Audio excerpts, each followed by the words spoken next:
Please help me welcome Martin Neumann, all right, to the stage. Thank you. Awesome, awesome, awesome.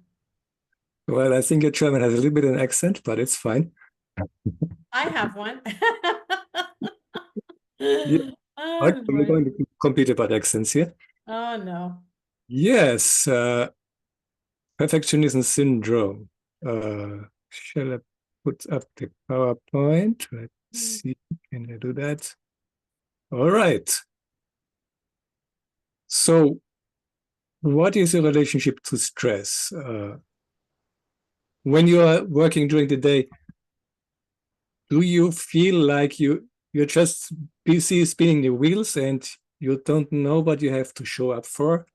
At the end of the day, you're not sure what you have accomplished. Uh, you don't know where you're going. It could be that you're having some problems with perfectionism. That could be a sign of it. So what is the relationship to stress? Do you know how to control, to dominate your stress? Do you know how to really show up to see results? Let's speak about that today. Next slide, just let me see. Yes, perfectionism. What is that? Some people think perfectionism is if you trying to do the things right. It's not perfectionism. It's not that thing. But the thing is, more people than you think, are involved in that. About 30% of the general population are kind of struggling with perfectionism. It's about 80% of the gifted population, and probably entrepreneurs are falling more into this category here. And what I found, those who come to me to control the stress, about 9 of 10 have some issue with perfectionism involved. It's something that is extremely stressful. But before going into that, let's tell a little bit about my story. Uh, it was 1998. I got some training about natural remedies. And I did, certain, retreats. I did, training events and all kinds of things, especially in Brazil here since 2005. And it was 2015. I decided I wanted to go online. I wanted to become one of the major uh, important provider of health information on the internet. And I started to learn a little bit about it. I was writing then up an ebook about $7 ebook about stress management. I got it out on JVSU. And in 5 years, I was selling 5 copies. I was not even paying for my domain name. I just, got, a shiny object after the other, trying to figure out how can I get traffic, how can I get it to work, and I didn't get anywhere. Then 2020 pandemic was coming around, and I thought it is a chance. People want to know about how to take care of their health. They need to know how to strengthen the immunity. So I was getting together with a doctor. We put up the coronavirus immunity challenge. And by the time we were starting this thing, we had 500 people sign up. And in the meantime, it was 1,300 people going through this program. When we did it in Portuguese, it was about 12,000. And yeah, it was really giving me some traction. I was now getting an audience to speak to. Then right after that, there was something coming to me to say, the pandemic is really affecting the mental health. So we need to do something about that. And just thought, the thing about that, what we need to do is a summit. And that's how the Stress Control Summit was born. And the first event had about 1,000 plus people, and we repeated 3 times with the same results. We did it in Portuguese with about 3,000, and in German, I did have a list of about 100 contacts. You got 500 signed up as well, so it was quite a good result for the kind of contact base I had. So it is really something that really launched me to, I was thinking, what you should remind of this story is action. Take action. Even if it's imperfect action, take action. All right, perfectionism. Let's get back to the subject here. There are actually two groups. There are perfectionists, there's a high achiever. And these are two groups that have a lot of things in common.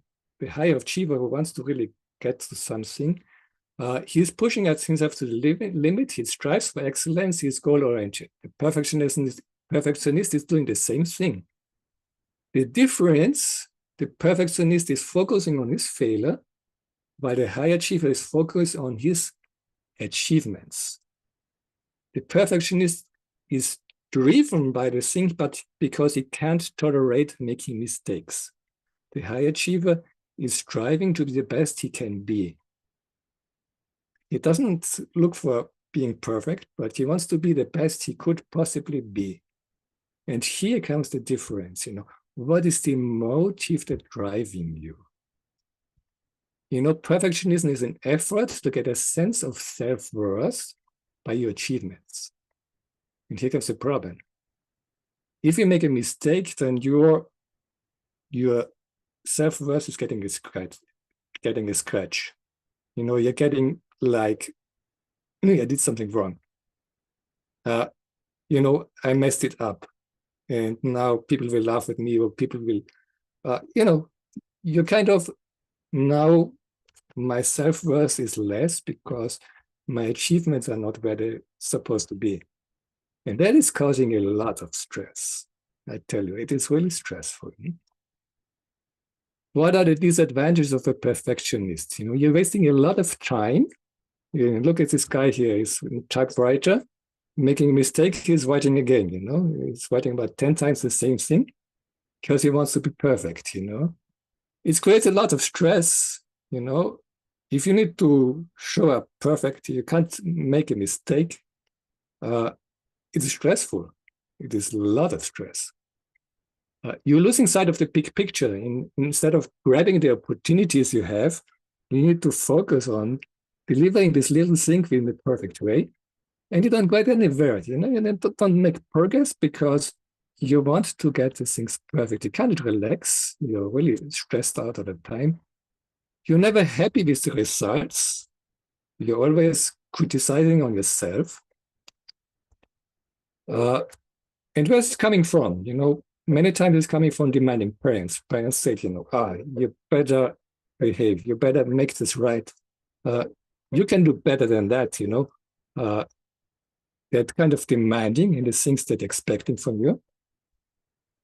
In other cases, it's just the role models we see. Mom is telling the daddy, there is a little spot left, just scratch it a little bit better here. And we kind of copy the things that the parents are doing. It is sometimes unavailable parents, we had a story like that, Mom is here, but she's working in her own world, And the kids, they can do one of two things, Either they're getting unruly, just messing up to get some attention with that, or they are getting, trying to do everything just perfect, trying to get attention with the good things they do, trying to be worthy of the attention of mom by the things they do, So perfectionism can come from that. Sometimes it's happening in dysfunctional families, that kids can think that the drinking problem of the daddy is because of my fault, and they're trying to behave right because then maybe daddy doesn't have a problem with me. It can be in chaotic homes, and then they're trying to find some area of their life they can control. And then they're really rigid in the things they want to control. And you see the different things, probably you find yourself in one of those areas in a certain way. What are some signs? How can you know that you have a problem with that? You're taking things too far. You're just, trying to nail this one thing down and you don't make progress. You're longing to be back in the high school days, where life was easy. You didn't need to really show the results. It was just really easy. We were studying a little bit and it was going by. It was going fine, But if you go into real life, then things get a bit more complex. And you're longing back to the high school days that was simple. You are judgmental to others, you always find a mistake in somebody else, That's a sign of perfectionism. You're being hard to yourself. You never can give you some praise, you always find something to criticize. You're having difficulties to accept help because you always think, oh, I can make it better. And the other person who is making this job, there's surely something he's going to make wrong. So I better make it myself. It's surely getting better when I do it myself. You're overthinking decisions. Perfectionist is the one that buying a new cell phone is researching for three weeks, finding out, what are the features of each one of them, figure out, what is the right one for you to buy. Then he's going to the shop, buying the best he can find, coming home, and a week later they say, I've made a mistake. There's another model coming out that is better. I have purchased the wrong phone here, that kind of analytics thinking here, You have a fear of failure and procrastination. The perfectionist, oftentimes, he is afraid to take an action because he could do a mistake. So before making a mistake, he's rather doing nothing, and it's really coming up to procrastination. So the big question, what is the foundation of your self-worth? How do you define your worth? And that's really an important question you need to resolve. I'm a Christian, so I'm defining myself. I am the son of the King of the universe. Do you think that gives me a self-worth? Do you think I can define who I am? Is this something that's going to help my self-image? So you need to know how to define your self-worth, And it was not always like that, And many Christians also, they know that intellectually, but they have some struggle to really internalize, to really get it to their heart, to really believe that thing, I, for myself, when I was a child, I was extremely shy. I would not speak in public. I would just not open my mouth, to speak a word. I would not, share my opinion in a public setting. That's something I would not do. And I think I was about 12 years old, and I was going to the fields, and I had this kind of impressions. It had this strong impression in my to understand what it really means to be the child of God, to really understand what is my worth, that God loves me doesn't depend on what I do. He's loving me anyway. And many people, if you're growing up in a home where your parents could, kind of transmit that love in an effective way, could show you your worth, you have it a little bit easier. But you don't have this privilege. You need to work on that, And it was just coming to me, my worth is not defined by the things I do. So I know who I am. It was really making a profound mind shift in how I perceived myself. But it was taking a while. It was about 18 years. Somebody invited me to preach at a youth meeting.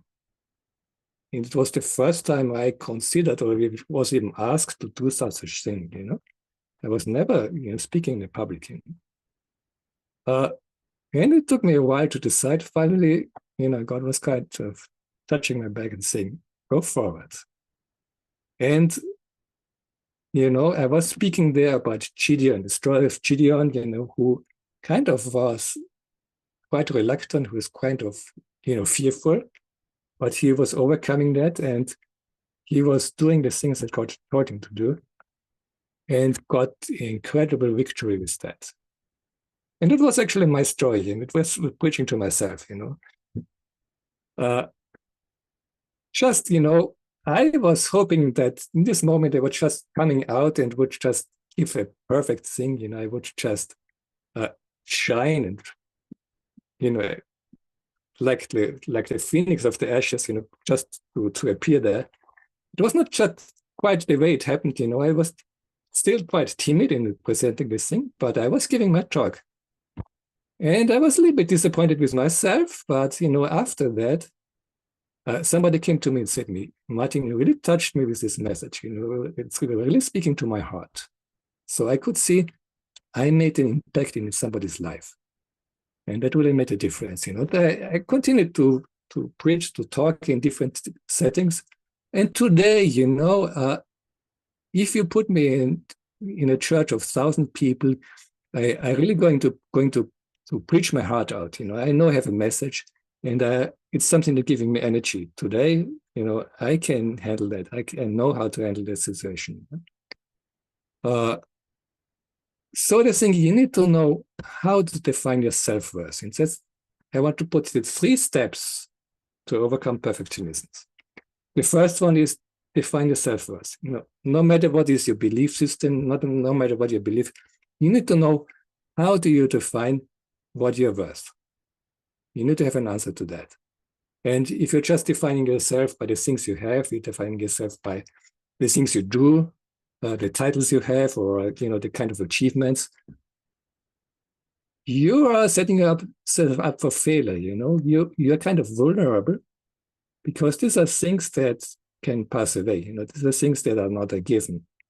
You need to know how to define your worth, and your worth can't be defined by things that will get a scratch. It's something that is going to fail you in some point, or you have the fear of failure. That's setting up for perfectionism. So know how to define your worth. That's the first step.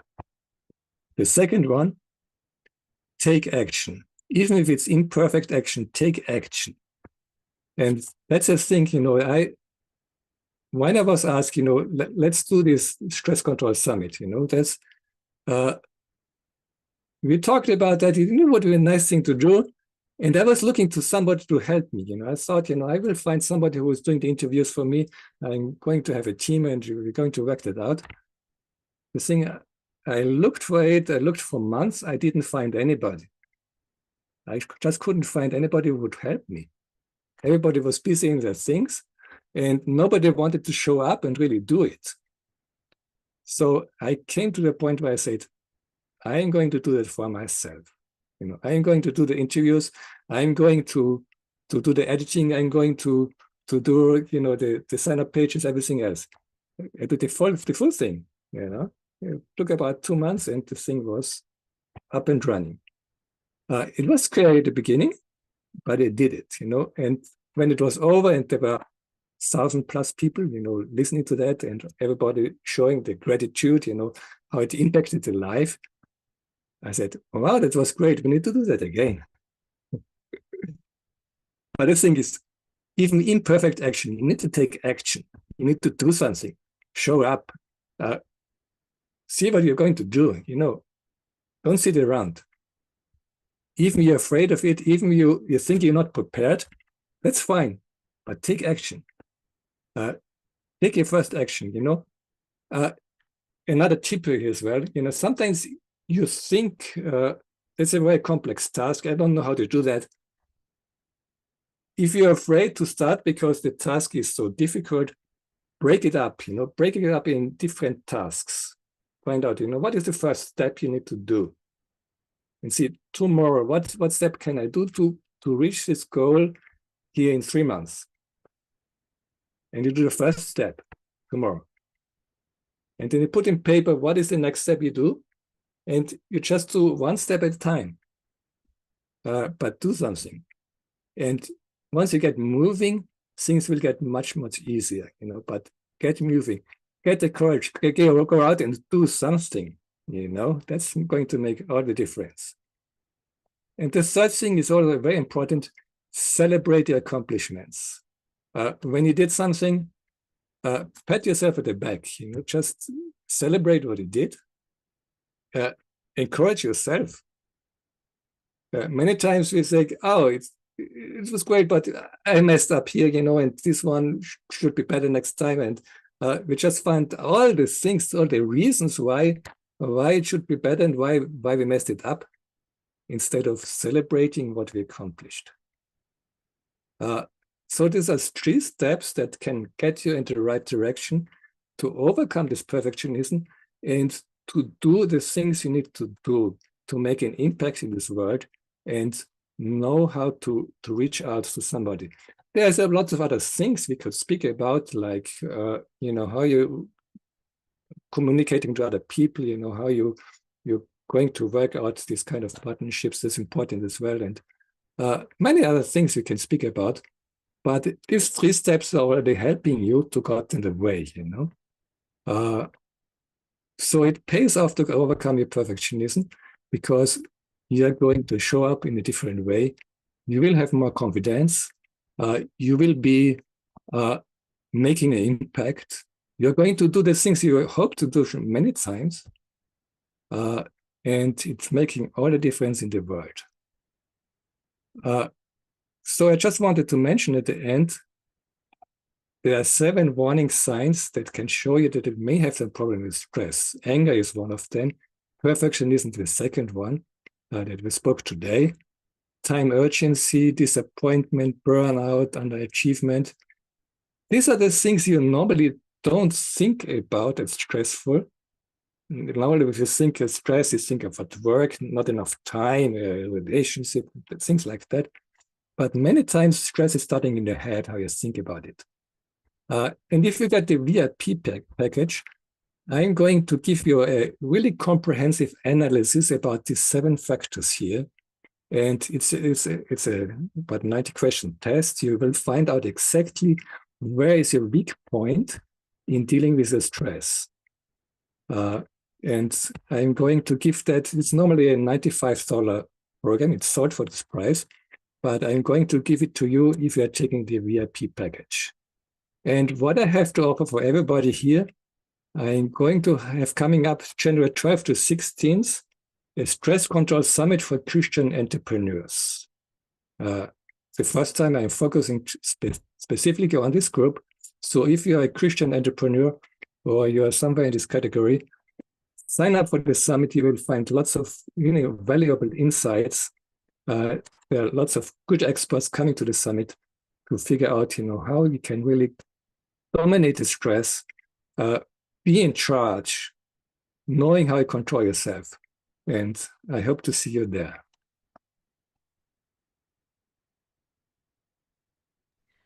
All right, can we celebrate Martin Neumann? Oh my God.